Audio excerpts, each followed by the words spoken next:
Step 3 is related to determining the transaction price of the contract.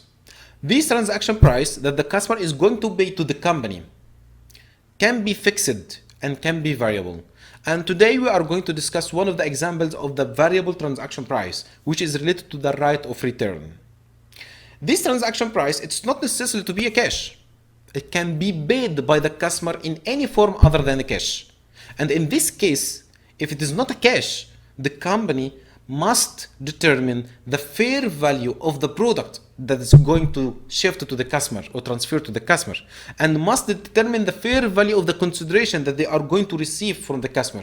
And the transaction price and the revenue will be based on the fair value that it's going to be determined. And all of that because the customer is not going to pay cash. He's going to pay, for example, any other asset other than the cash.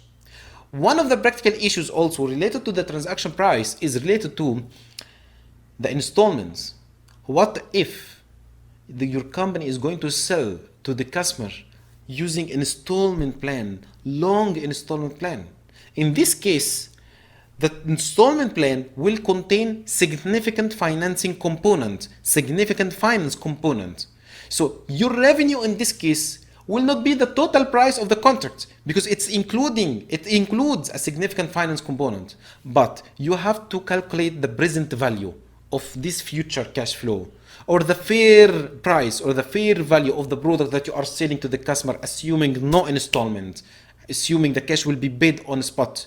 And this fair value or the present value of the future cash flow will be considered as your revenue.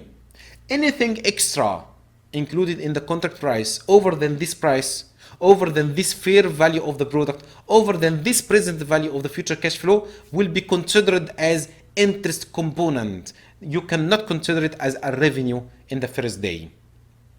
These are some examples of the practical cases that's related to step number 3, related to the transaction price.